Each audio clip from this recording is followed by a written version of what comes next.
Earlier this week, I made a video on the preservation of media in which I spoke about the differences between physical and digital preservation, and very lightly on physical and digital ownership. And I still wanted to take the time to discuss the differences between physical and digital ownership without making the video longer, so that's what I'm doing today. Starting with physical because that's the most obvious and easiest to understand. When you purchase your copy from GameStop or wherever else, your cute little box has a CD in it which you now own. Before 2014 or so, the game would be entirely on this little CD because files were small and things were a little bit more compressed. Now, if you bought a physical copy of a game, you would basically have the installer that you would insert into whatever console you have, and it would basically be a digital download from there.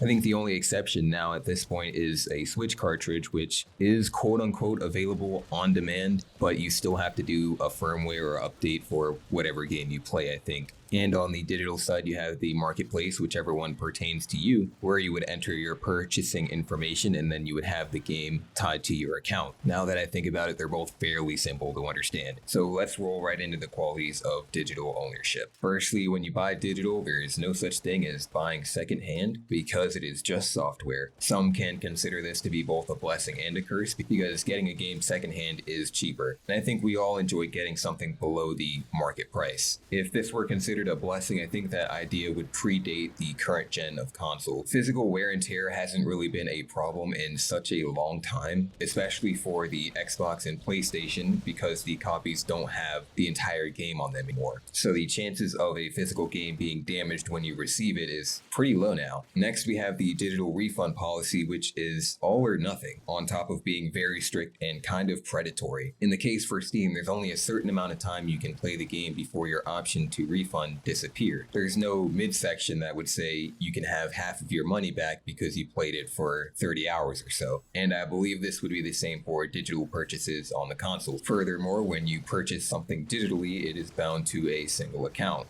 which means in a technicality sense, there is no lending your friends a copy of your game. I know the case for Steam, some games can be shared with the family account or whatever, but I don't know where the lines are for consoles anymore. I don't exactly know where the lines are, but in general, you are required to be signed in when the game is launched, or at least have a profile on that console. And then on top of that, you can't be signed in two places at once. So while your friend is playing on your account, you can't play anything at all. So putting digital aside, we can talk about the qualities of physical, which again are fairly simple. You have secondhand purchases. Games can be resold at a lower price, which kind of works as the refund. Not full price, obviously, but you get some of your money back. And that is a big incentive for people who want to buy a physical copy of a game they may not enjoy. Game sharing is also much easier with a physical copy.